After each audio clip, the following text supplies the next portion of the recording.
Righty. All right, I think we'll go ahead and get started. So welcome everyone to our webinar, Balance and Beyond, a panel on fall prevention and aging well. My name is Carolyn Kendle. I'm a community health program specialist with the County of San Diego Health and Human Services Agency in our Department of Aging and Independent Services, and I'm going to be your moderator today. This event is being recorded and we will post it to our website, sandiegofallprevention.org, at a later date. All of your videos have been disabled and your speaker has been muted. We do, however, encourage you to interact with us throughout the session using the QA box to submit your questions and also the chat feature to submit any comments or reactions as we go through the webinar. There will be some time set aside at the very end as well for a panel discussion with all of your questions. So we did ask you all to submit questions in advance of the webinar today, and we'll address as many of these as we can. Again, with 171 of you plus joining us, there will probably be some questions we can't answer, but we will hopefully compile all of those into an FAQ or frequently asked questions document and send that out to all of you at a later date. So we encourage you to stay tuned for that. With that being said, we're going to go ahead and get started and introduce our panel. So first, we have Dr. James Templeman. Dr. Templeman is a board-certified geriatrician at UC San Diego Health, and he received his medical degree from the David Geffen School of Medicine at the University of California, Los Angeles, and trained in family medicine at Kaiser Permanente, Southern California. Next, we have Dr. Mai Kai Nguyen. Dr. Nguyen is an advanced practice pharmacist who earned her undergraduate degree at the University of California, Irvine, and her Doctor of Pharmacy at Touro University, California. She completed 2 years of residency training at the VA with a focus on internal medicine, infectious diseases, and psychiatry. Next, we have Dr. Kim Bell. Dr. Bell is a doctor of physical therapy and a book author with 20 years of experience who specializes in vestibular rehabilitation for dizziness, vertigo, imbalance, and unexplained falls. And Linda Scott. Linda's passions in life are teaching and Tai Chi. She has a doctor in education and practices Wu, Yang, Sun, and Chen style Tai Chi. And she uses her decades of teaching experience to help learners of all levels enjoy the amazing health benefits of regular Tai Chi practice. And last but not least, we have Lauralee Olejnik. Lauralee is the EMS community educator for Falk, San Diego's 911 ambulance provider. She is passionate about bringing falls prevention and life-saving health education to underserved communities. So thank you to all of our panelists for being here. We know you have a very busy schedule, and we're very excited to hear all of your expertise. So now that we've introduced our panelists, we want to start with kind of a big picture view. So to all of our panelists, why is fall prevention such an important topic and what drew you to this work? Dr. Templeman, if you'd like to kind of kick us off, that would be great. Sure. Thank you for having me. It's wonderful to see so many people registering just to hear about falls and fall prevention. So it's very exciting. I think it's one of those issues that doesn't really get talked about a lot in the medical world. And so one of my passions for fall prevention is knowing that it's something that can be so devastating to our older adults if it does happen. And having worked at the UCSD Level 1 Trauma Center for the past 6-7 years before I made a change to rehab at the VA, I could see what would happen when a hip fracture or a head bleed or anything like that would happen to our older adults, and it would just change their entire life, their independence, everything. So if there's some way we can combat that, if we can prevent that, that's where I wanted to kind of spend a lot of my efforts and passion. And so I've been doing this for a while, and trying to get people to understand just how much how important it is, but not only that, but how it is something that we can prevent by taking just a few steps in the whole preventive process. So, yeah. Absolutely. Thank you, Dr. Templeman. Yeah, not all falls are preventable, right? But they are Not at largely all. preventable, and we definitely will explore some of those strategies today. So we appreciate Yeah. appreciate that response. Dr. Nguyen, what about you? Why is fall prevention such an important topic from your perspective? Hi, everyone. Thank you so much for having me here today. So I think a single fall can have life-changing consequences, like Dr. Templeman just mentioned, and medications play a huge role in causing falls. And as a pharmacist, I really want to be a part of this initiative to educate and spread awareness. Also, on a personal level, I saw my grandma, who was a strong, independent person. She was part of her community. She was gardening. She was going to temple. And after a serious fall, I saw how her trajectory just plummeted after that. She never recovered, and she expressed to me that she felt a lot of shame to depend on so many people after a fall. And like you mentioned, falls are preventable, so I want to be a part of this, and it's very important. So that's why I'm here. Thank you. Yeah, appreciate it. We all have those stories, right? Of people in Yeah. our lives who maybe it started off as singular fall, but it creates this downward spiral. So appreciate you sharing your perspective. Dr. Bell, what about you? Why is this an important topic and what drew you to this work?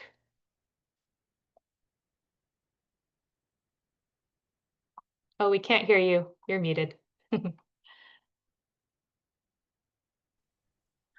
Thank you, Carolyn. I'm happy to be here. When I first began my career as a physical therapist in 2002, I also started off at a level 1 trauma center. Like Dr. Templeman mentioned, how he worked at a trauma center, and we saw the most devastating injuries from falls. And that sort of woke me up to the fact that falls can have life-changing consequences. We know that patients who fall have a 50% chance of falling again within 6 months. We know that falls are the number one cause of placement into a nursing home, the number one cause of hip fracture in older adults. And it's estimated that about 20 to 30% of older adults who fall will suffer a moderate to severe injury that will prevent them from ever returning home or living alone again. And when I talk to older adults, the most important thing to them is to remain independent and to remain strong. And so that's why this is so important to go on the prevention side of things and not just be reactive to the injuries, but to look at what can we put in place to prevent that fall. The other thing is I did take care of my grandparents for 11 years while they were going through their end of life. And my grandmother had a number of falls where she didn't actually require medical care, but she scraped her knees and her elbows and her hands. And even the skin lesions were so painful. And she needed wound care, and she suffered a lot of pain just from tearing her skin. She never actually went to the emergency room, but I have a feeling there's a lot of people listening today who are in that boat. Maybe they've had a near fall and they're afraid of falling, they're reducing their activities, and maybe they've had some injuries even that didn't require medical care but caused them to suffer.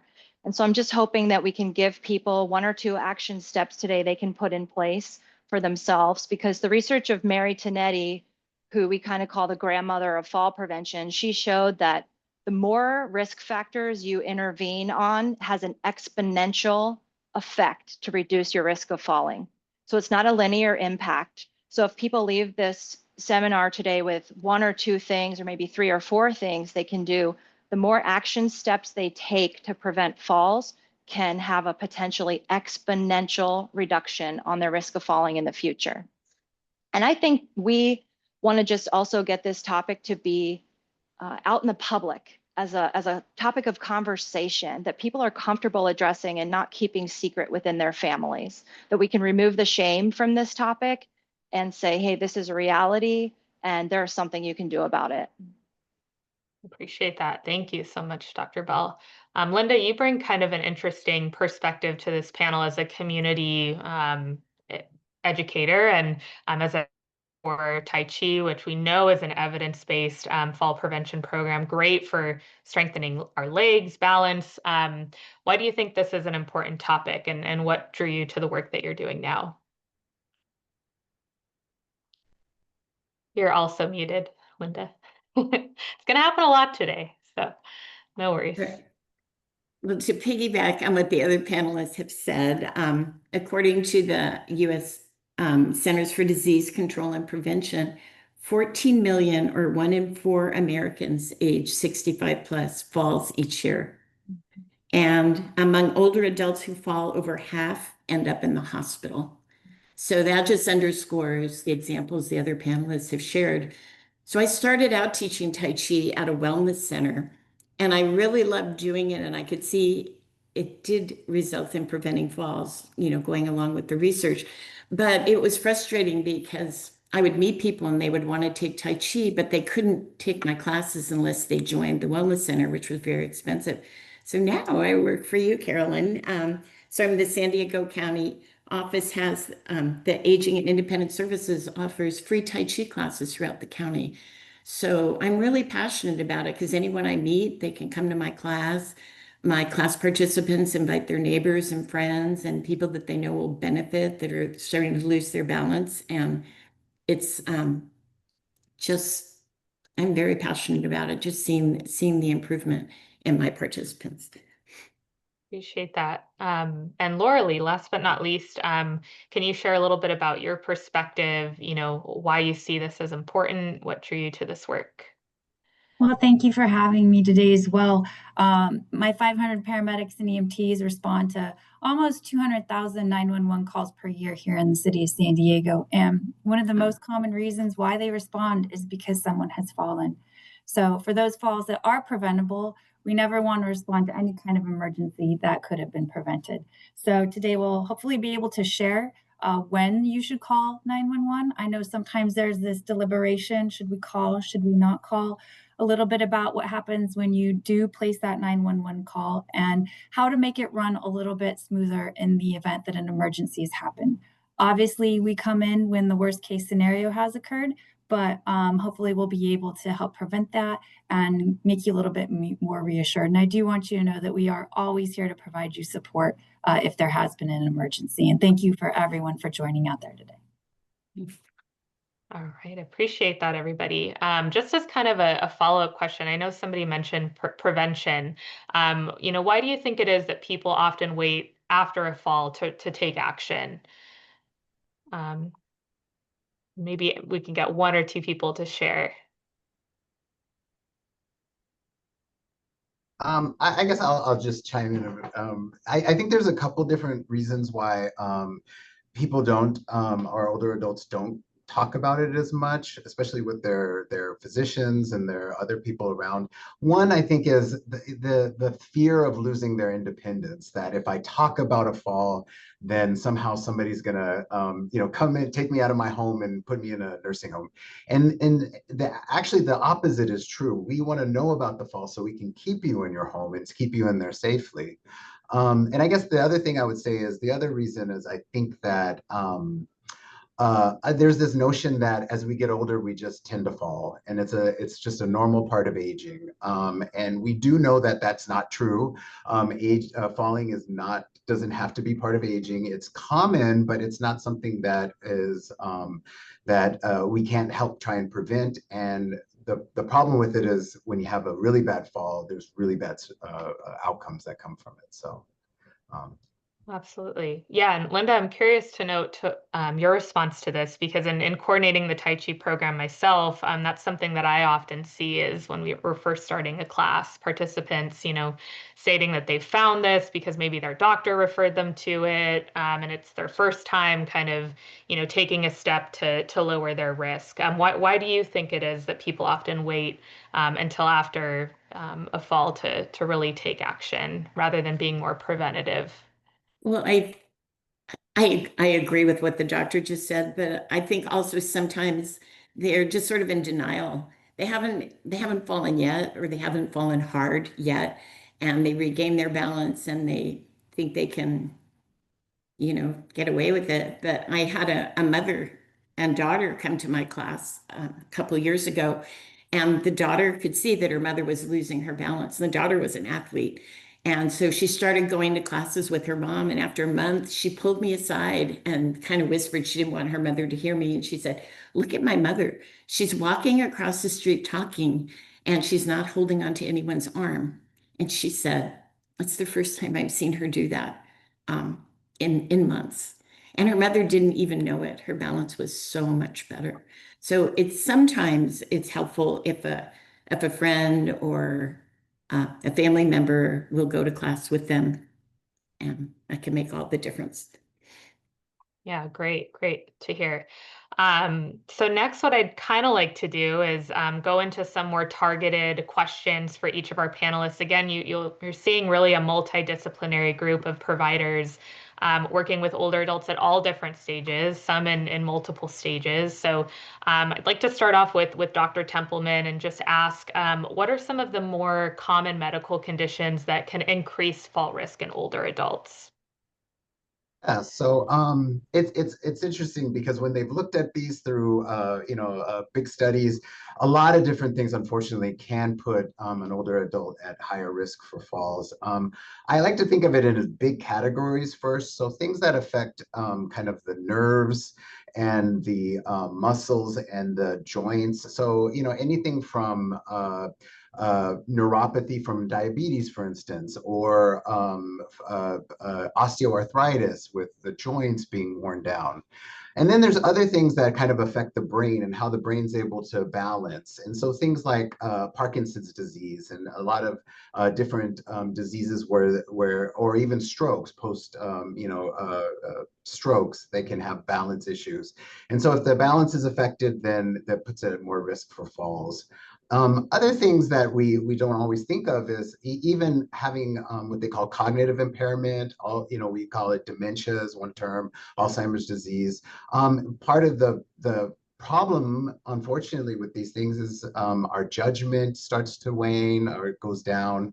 Our ability to make good decisions about what we're doing, or even ability to multitask is a problem. And so there's a lot of different diseases out there and problems that can put them at higher risk. And some are more obvious than others. So I think those are kind of the main ones that I usually think of. But again, even heart disease and blood pressure problems and I mentioned diabetes, really common things, unfortunately, do put our older adults at higher risk for falls. And for another reason to be talking with your physician or your provider about fall prevention.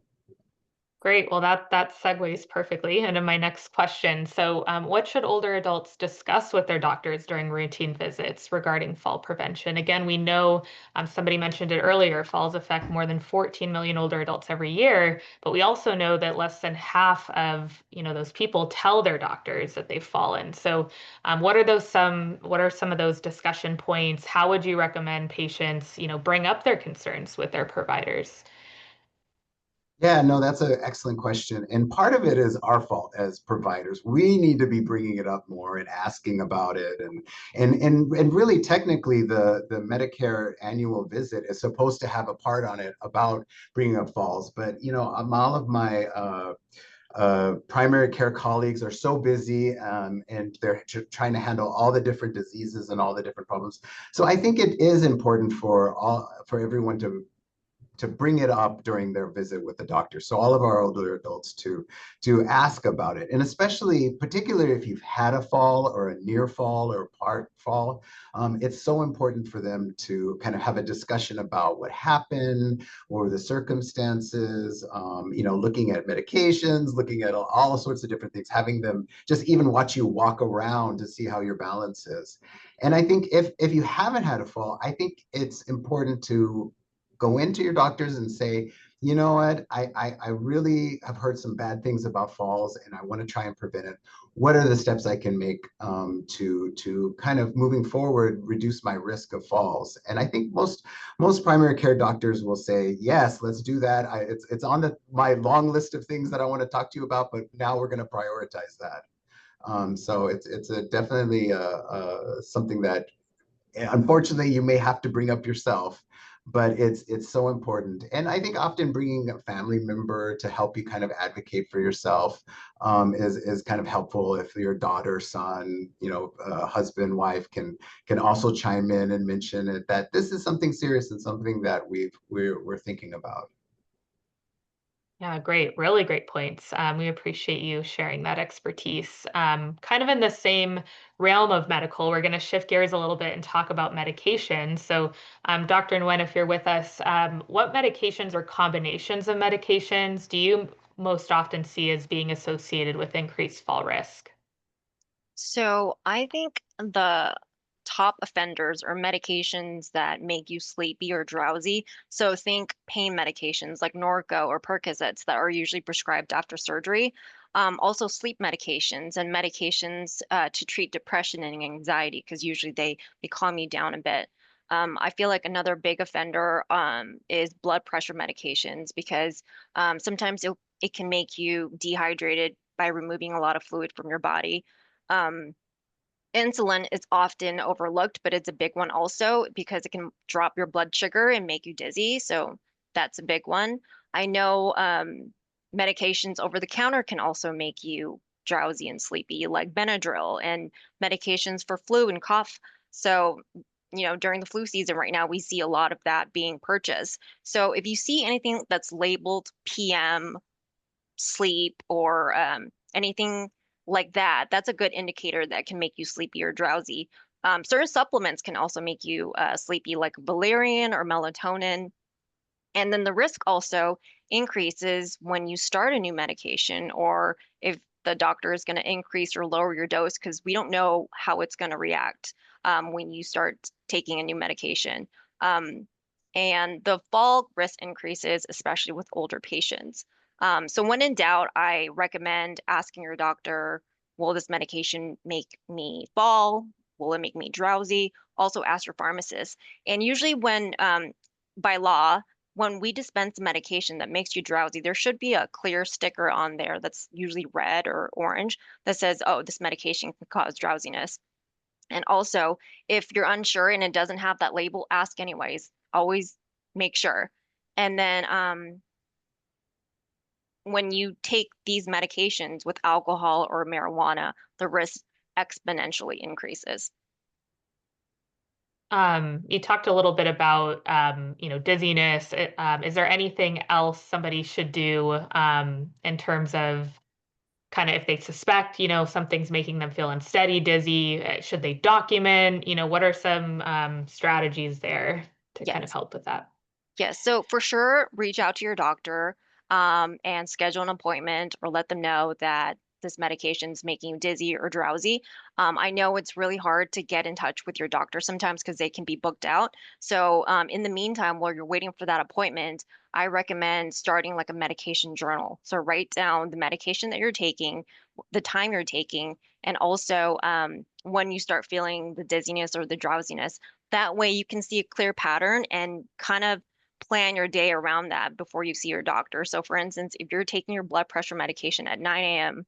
and you start to feel dizzy or drowsy around 11 a.m. or something like that, that's a good indicator that maybe it's from the medication or maybe something that you're doing. Maybe you're out in the garden and you can feel dehydrated or you're not getting a lot of water or the sun's making you dizzy. So it's good to see the pattern. And I also recommend bringing those medications that you're currently taking to the doctor. Even all the medications you're not taking, bring everything to your doctor's appointment so they can see clearly what you're supposed to be on and what you're not supposed to be on. That way, it's clear. Great. Yeah, can Really can good. I, I Yeah. just I just wanted to say I agree 1,000% with what Dr. Nguyen just said. And I think Thank she you. did also point out something so crucial too, is that there's all these medicines available without prescription that are available, and some of them are very dangerous. Like you said, anything with PM in it, just like dump it in the trash, seriously, because Yeah. it's not going to be good for you. But I also think if there's any question about it, like you mentioned, the pharmacist is right at CVS or Walgreens, and they're happy to answer some questions for you. So if you ever wonder if like, is this gonna affect me in a certain way, use our great pharmacists. They're worth their weight in gold. So I agree. I just wanted to chime in there. I think Thank it's you. great points. And lastly, I do want to recommend that if you have a medication that's taken at bedtime or if it's a sleep medication, I recommend taking it right before you go to sleep. Don't take it and then go take a shower. Don't take it and then go get a snack or something like that because that really increases your risk. So take the medication, then go to sleep. Yeah, really good point. Really appreciate that expertise. To kind of shift gears a little bit again, we're still going to talk a little bit about health, but from a different lens, the lens of a physical therapist. I'm interested, Dr. Bell, to know your thoughts. in terms of what types of exercises are most effective for improving balance and preventing falls. Just kind of generally, I know there can be some differences, right, person to person in terms of what could be recommended, but any insight that you can share on that? Sure. So I think the most important thing is that everyone has to be able to get up from a chair by themselves. When I was doing home health through Medicare for 10 years, I saw that the inability to stand up from a chair independently really is the benchmark of being able to live alone. And if someone cannot get up from a chair on their own, they pretty much need a caregiver with them in case of a fire. So the glute muscle, which is sort of our buttock muscle, has a universal change with normal aging that affects everyone, and that is weakness.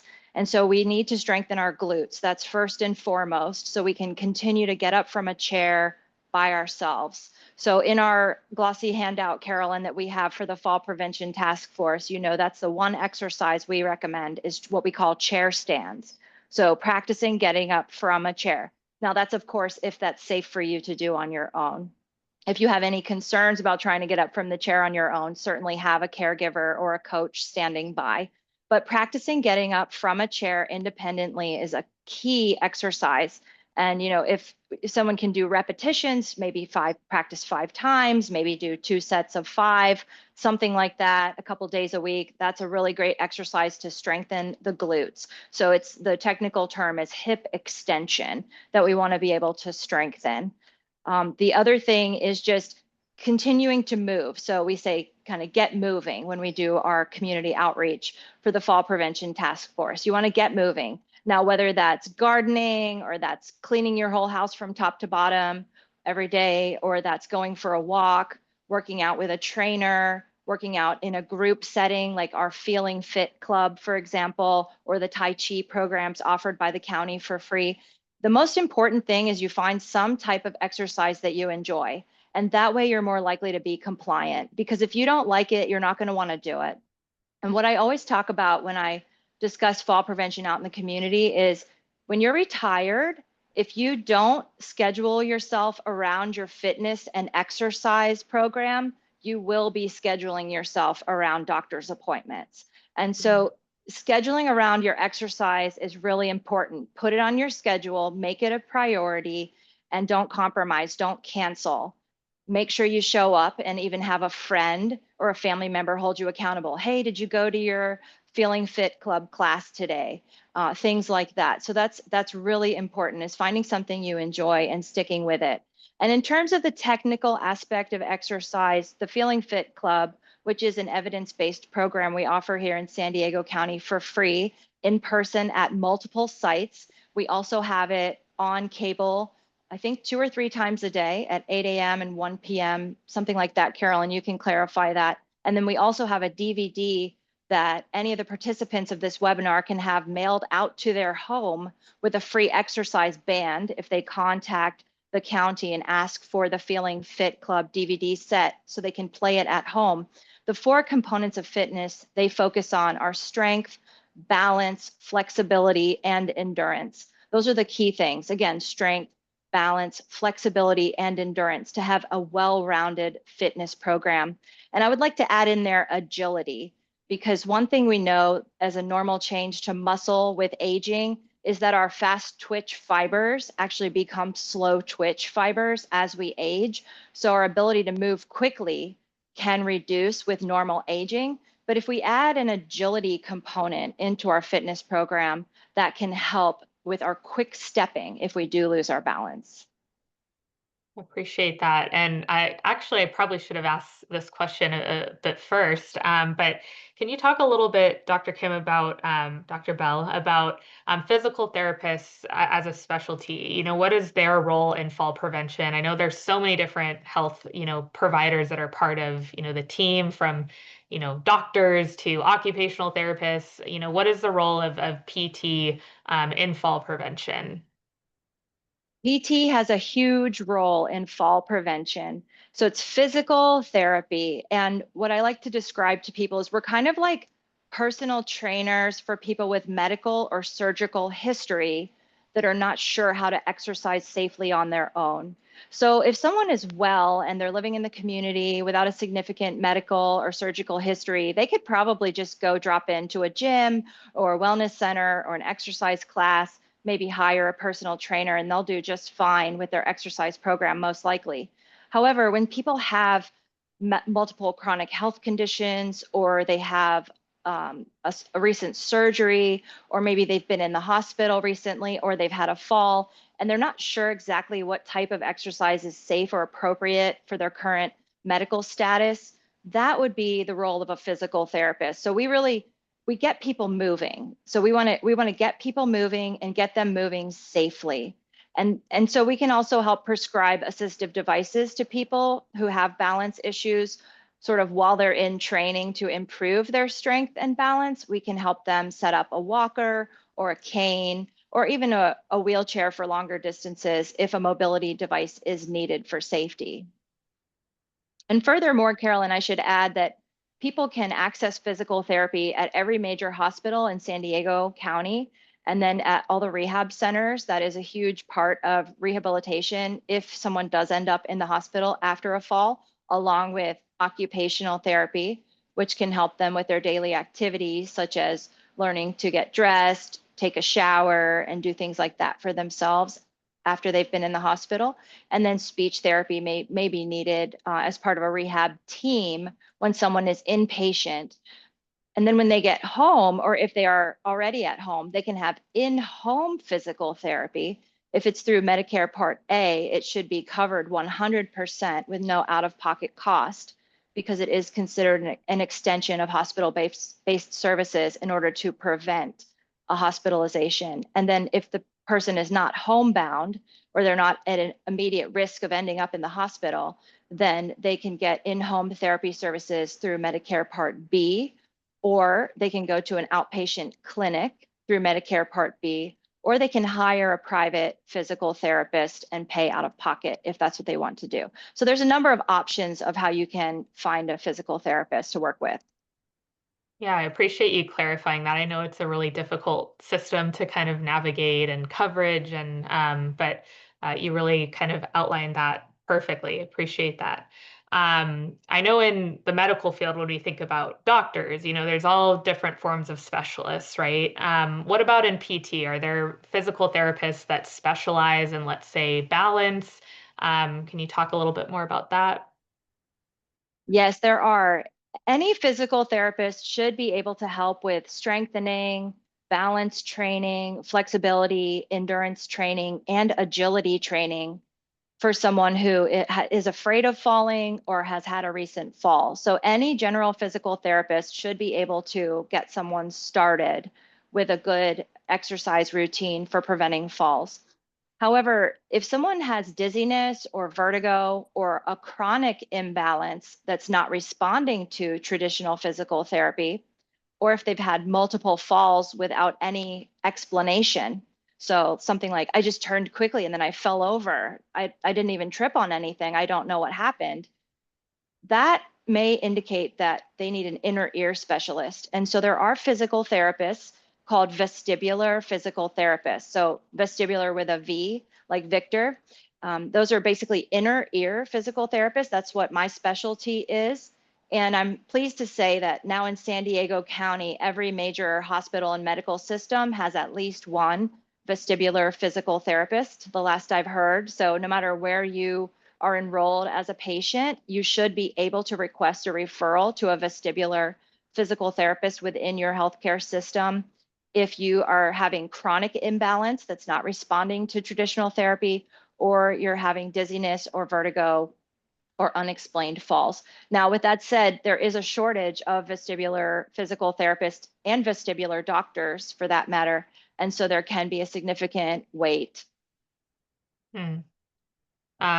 Really good points there. Thank you so much, Dr. Bell, for shedding some light on that profession. It's such an important role, right, in the healthcare team and in fall prevention in general. So just to kind of shift again, we're going to turn over to Linda Scott to talk a little bit about some of her programs. And I know myself, my mother, she's taken a couple of falls in the past couple of years, and I've always stressed to her, you have to join Tai Chi. But I think one of the difficult thing for people is trying something that's new, right? So what can somebody expect when they're joining this program for the first time? So my Tai Chi class is it's a very welcoming, supportive environment. We have a diverse group of students. When you're working with adult learners, it's different than working with younger people. And so you want to make it as comfortable as possible. And then when you throw in Tai Chi, which is so different from Western exercises, I always talk the very first day of class because I have ongoing students and new students, and I always talk to the new students and I say, I hope you give this at least 3 weeks because it's really different than anything you've ever done before. And when they watch us doing Tai Chi, it looks like we're moving so slowly and so smoothly. And they're like, how could that be aerobic? How could that be helping me? But Tai Chi is actually very, very vigorous. And the mind-body connection has so many health benefits. So it's fun and it's easy to learn, but it can be intimidating for new students when they see people that already know the complete form and they don't even know where to put their feet. And when when I teach a Tai Chi posture, often one arm will be going one way, another will be going another. You have to turn your torso in a certain direction, and then you step with your 2 feet in different places. So that can be a little overwhelming the first day. You know what? I'm doing all these things at what's going on? And so I just explained that they just need to concentrate. There are DVDs, videos, free YouTube videos that they can practice at home. And by going step by step, and with a little bit of practice, everything falls into place. But I'm the teacher, I'm not going to convince them. So I turn to my ongoing students and I say, will some of you please share the benefits that you've had for Tai Chi? And that almost always gets them. And they just hear these amazing stories about people who were so nervous about walking anywhere on their own because they felt off balance, or they've had a number of falls, or they can't get upstairs because their knees are so arthritic without pulling themselves up with the banister, or their blood pressure was very high and now it's dropped so much that they had to have their medication adjusted just from doing Tai Chi. And then I also asked the continuing students, what did you feel like the first week of class, so that they can encourage them. And practice is the key to achieving these benefits. So I really encourage all of my students to practice every day. And some of them do, not all of them. But I say, if you just want to come twice a week and work with me for an hour, that is wonderful. But you're going to get into it out of it as much as you put into it. And so I was talking to my class last week about this presentation, and one gentleman asked me to share this with you. So he said, what new students need to know is they have to make Tai Chi a priority in their life. And I have a lot of husband and wives in my 2 classes, which is really nice because they have a built-in practice partner. And he says, my wife tells me no lunch if you don't practice. So Accountability really partner. That's yeah. awesome. So you spoke a little bit about the physical benefits of Tai Chi, talking about balance, blood pressure improvements, and also the mental health benefits. Talked about that mind-body connection piece. What about the social benefits? How can staying socially active and engaging in a group exercise program like Tai Chi help with fall prevention? Well, I wasn't surprised by the health benefits because I had taught Tai Chi for a long time, but I've been really impressed with the benefits of the forming of community. So I started teaching this program towards the end of COVID. And so some of the people that came to my class and we were meeting outside hadn't been around people for a long time. For example, there's at least 2 people in my classes who are caregivers, and this is their only time away. Twice a week, they're away for an hour and they're with this community of people. And I do a lot of activities where they learn each other's names, where they break into groups, where they get to know each other. And it's interesting, at the my classes are in a row, and sometimes I'm finishing my second class and there's still people from my first class standing around talking to each other. So they form such friendships and they have potlucks at class and very supportive of each other. And so I was trying to figure out, but how does this tie into fall prevention? So I was doing a little research, and there's some very convincing studies showing that peer support is really effective when you're making a change. And so what happens is these new people come in and they learn from these people that were having falls all the time and maybe even broke. One lady told me she'd had 3 falls, broken 3 different bones, and she hasn't fallen since she's come to this class. So that their stories, their empathy, connections with each other. Often when I explain something that I think is difficult to understand, I'll say to the continuing people, can anybody rephrase that? Or how did you come to be able to do single whip? And then they'll explain it in their own language. So I find that the community support is really powerful.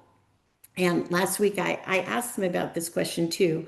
And somebody shared with me that he's been doing this for a long time and how much it's improved his balance. And then a lady who hasn't spoken yet, she's been in my class for 5 weeks, said, well, I just want to share that I came here because my balance was so bad and I kept slipping and falling. And I've only been in the class for 5 weeks, and I was gardening over the weekend. And I was so surprised because I could lean over without feeling like I was falling and reach some weeds. And I was never able to do that before. And she said that what's important to her is that everybody is so encouraging in the class and it makes her want to come back, which I felt so good about, because it's hard coming into a group when there's so many people that are already connected and you're coming in as the new person. But they sort of adopt them, our newbies, and take them under their wing and try to get them to drink the Kool-Aid. Now they're all in love with Tai Chi. I love that. Yeah, I can definitely speak to that again, having coordinated the program before. The sense of community, the relationships that are built are just so strong. And even leaving the class, you hear about people talk about, going to lunch or, Yeah. spending time, outside of the classes. So yeah, definitely encourage everybody. We'll be sharing some resources at the end, how you can get connected to these classes, spend some time and just try it out. There's no harm in trying out a class. So thank you for that expertise, Linda. So to shift gears one last time, I want to bring in Laura Lee, who really represents a perspective that we're trying to loop in more in our outreach efforts when it comes to fall prevention, and that is the voice of first responders who, again, are really on the front lines of care, responding to lift assist, to frequent falls. So Laura Lee, what are the most common fall-related emergencies that you respond to in older adults? Well, we do, commonly respond to people's homes for falls that occur at home and also in the public. I'm hearing from my associates at the trauma centers that even things like e-bikes are becoming more and more common among seniors, and seniors are less likely to be wearing helmets. So a variety of calls. And I know there is always that question sometimes, well, I don't know, should we call 911? So we do like to say in general, if this person can't get up on their own or you can't help them up, go ahead and call 911. But there's other things that you can try to determine or try to see. So for example, if there is significant injury, if there's bleeding, if the person's if they are confused or they have an altered level of consciousness, we say, if they have a severe headache, there's maybe nausea or vomiting, difficulty breathing, they might have, there's a sign of head injury that comes along where they have like bruising around the eyes or behind the ears.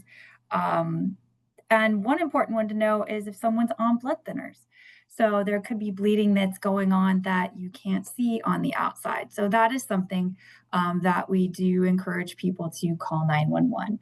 And when you call 911, the dispatcher is going to get some information and they'll determine what kind of resources to send. And so depending on the age of the person, the height they fell from, their injuries, and if they're altered, they have this altered level of consciousness or they're confused, and it's not their regular state, they might be classified as a trauma patient. And in that instance, they would go to a special trauma center or a hospital that can deal with that. So, sometimes people don't want to call for a variety of reasons. One, they don't maybe think they're injured, or they don't want to be embarrassed to have, a big commotion happening in the neighborhood. But we would never want anyone to not, access 911 emergency services when they need to. And we are always there to respond to your emergency. And just because a 911 call is placed doesn't mean that you have to necessarily be transported to the hospital. In fact, when we looked at a snapshot of our fall responses, roughly about a third never resulted in transports. So either they were evaluated and determined they did not need to be transported, or maybe they made other arrangements. So I think that is very important information for people to know about. And again, some people may not want to bother emergency services, but that's why we're here. We're waiting to call in, for you to call in to help you. So if ever there's any doubt, and important too, some things that can make it easier if you do call 911. Sometimes there's access issues. Make sure if the door is locked, maybe there's a lock box outside where we'll be able to get access to come help you. Or a lot of folks will have some kind of life alert pendant or a watch where they can call emergency services. Hopefully you'll have a phone nearby in case you do fall or you carry your cell phone on you. And basic stuff like at night, make sure your address is well lit and visible from the street. If there's someone additional in the home that can go outside and help flag down emergency responders to direct them to you, and maybe clear a pathway in the house. If there's a lot of stuff in the house, it might be difficult to navigate through. And also too, we do like to, we're always going to respond, but also looking at addressing the root cause of the falls. So if there's someone who is falling repeatedly, we are always going to respond and help them, but maybe looking at, is there something we could do? Does this person need more help in their living situation? Or maybe they need to be in some sort of skilled nursing facility if that's a transition. So there's a lot of things. One tool we have that I think that everybody should know about as well that's really great. It's called a vial of life. And the county has these versions as well. We at Falk do too. It's a little sleeve. It's got a magnet, and you can put it on your refrigerator. And inside is a piece of paper that has information about your medical history, what kind of medications you're on, your emergency contacts, all types of things. And so this can help save time in an emergency. When responders do come, this can just be handed over to them, and they have all your history together in one spot rather than having to go around and look for a variety of information. It also comes with a little sticker you can put on the door so that our crews know to look for you. So again, we hope we never need to see you in this cause because there's been a fall, but do know that if that does happen, we are very happy to come and help you and hopefully make the emergency run as smooth as possible. But we don't want to see if we don't have to see you. So all these great tips you're getting today, things you can take both to prevent a fall that was caused by a medical type of emergency or a trip and fall. There's such wonderful resources that the county has available that you can look around your home and you can look at your, how you get your healthcare and what you do to be able to prevent them. Great. Thank you so much, Laura. You touched on some of my other questions. I'm so glad that you brought up the vial of life. I'm so surprised sometimes when I go at, community events on fall prevention, and not a lot of people know that that's even a resource that's available. So we'll share at the end how you can access and request that. I do see that we're getting a little bit close to time. We have about 10 minutes left, and I do want to save at least that amount of time for questions from the audience. I do see that the chat might have been disabled throughout this webinar, but it looks like the Q&A was open. So I'm seeing a mix of questions and kind of chat comments in that. I'll just kind of go through and read through some of these. I know that somebody mentioned, this would be for you, Laura Lee, how there's fall detection on Apple Watch and wearables. Does the EMT program have any interaction with that program? How are they connected? Do you have any comments on that? I think it depends on, I mean, what they have, but sometimes they will go ahead and alert, depending on how you have it set up. They will go ahead and alert that there is an emergency happening. Um, and they all work differently. Some people that have dependents, they talk to a dispatcher. So they can be a great tool. We don't obviously endorse a particular brand of that, but they can be helpful because you're generally wearing them or they're nearby. Great. A question for you, Dr. Templeman. Somebody commented, I began experiencing frequent falls in my mid-40s after a traumatic brain injury. Maybe due to my younger age, my doctor doesn't take this issue too seriously. I fall often and now use a cane. How can I get a primary care physician to recognize this issue? I know we talked about kind of being your own advocate, but any other tips that you could give to this participant? Yeah, I think trying to convince them as much as possible to maybe send you to other specialists that might be able to help. Like the first thing that popped in my head is somebody like Dr. Bell, who works in physical therapy and to try and kind of improve what they can.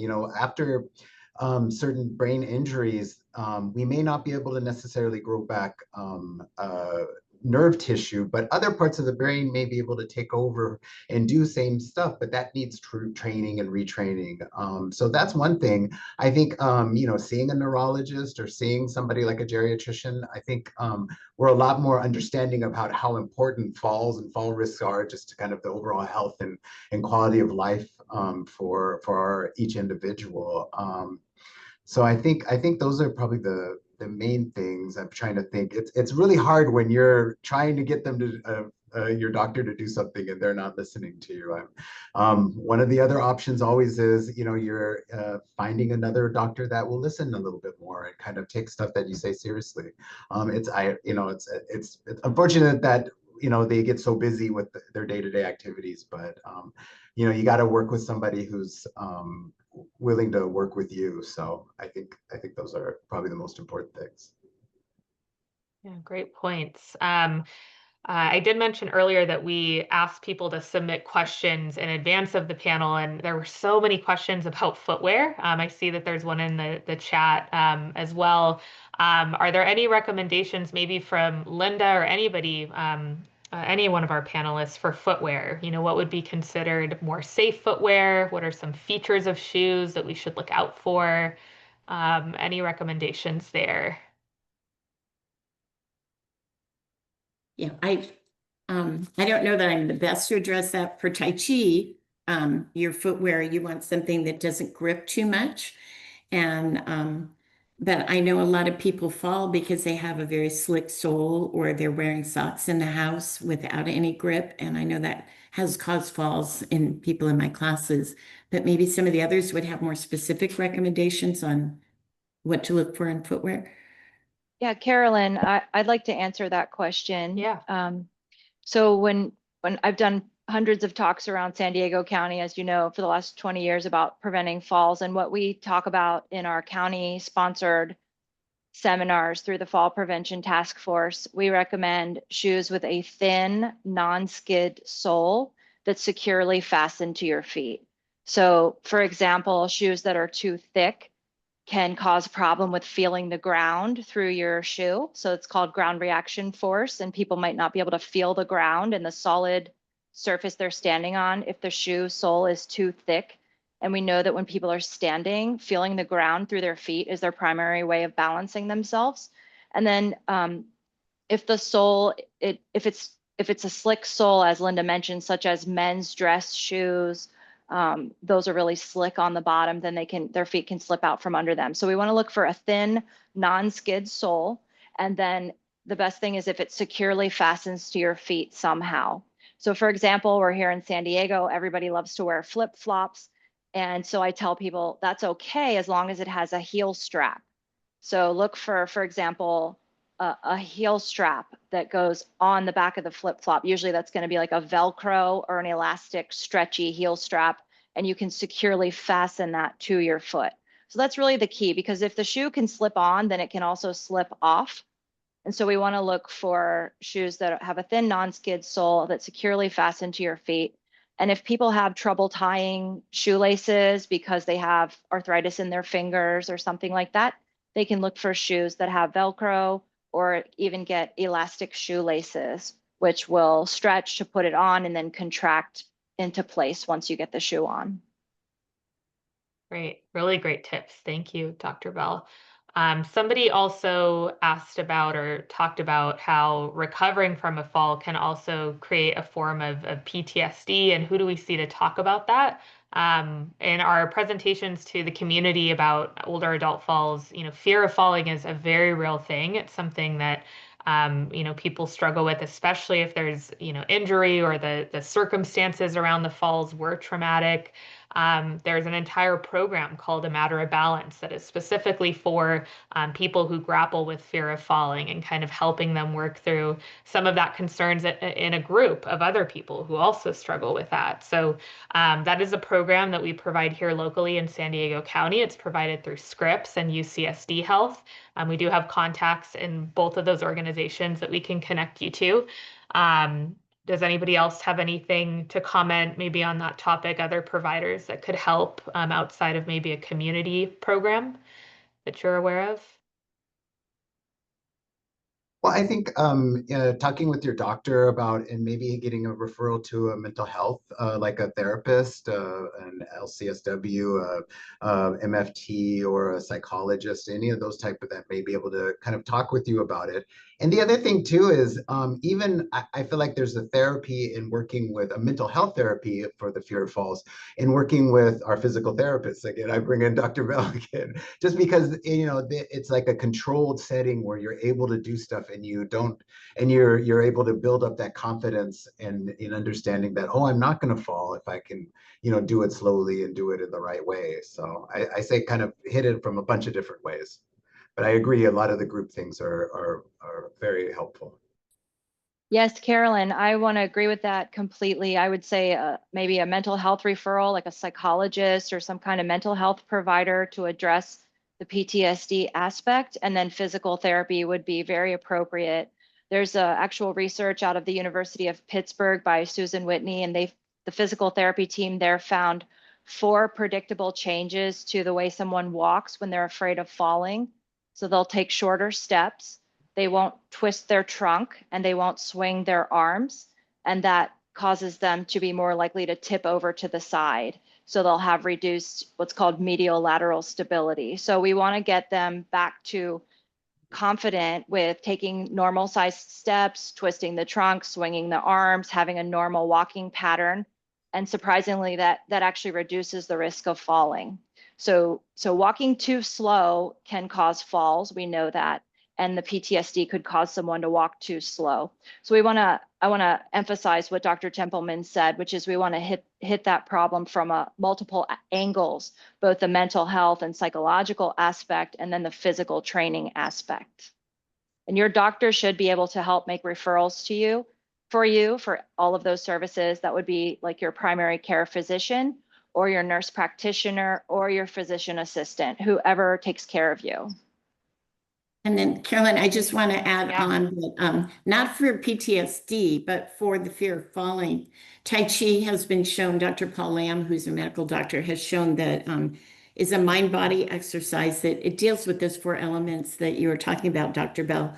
That's all part of moving in Tai Chi. And so people gradually build up their confidence in not falling, and it eventually alleviates the fear of falling. But definitely if it's PTSD, that needs to be addressed on another level.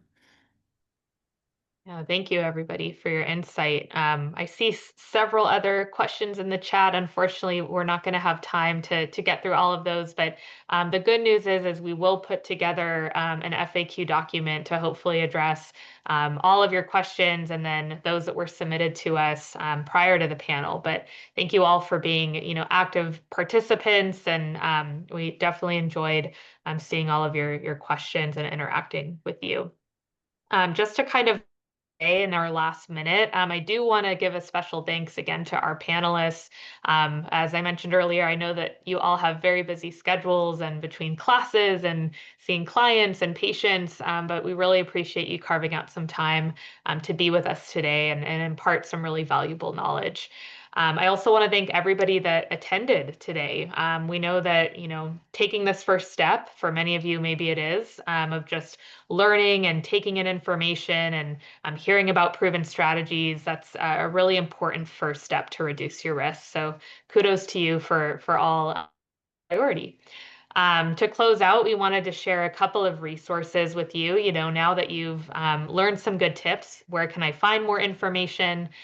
We have a great website, sandiegofallprevention.org. This is a local website or a local group here in San Diego that works to reduce falls. We have different handouts and educational resources on that website, a whole video library of events just like this that we've recorded. So check out that website. Also, for some of the programs and classes that we talked about, A Matter of Balance, Tai Chi, Feeling Fit Club, information about those can be found at healthierlivingsd.org. And you can also give us a call at our 5500 line, which is listed there.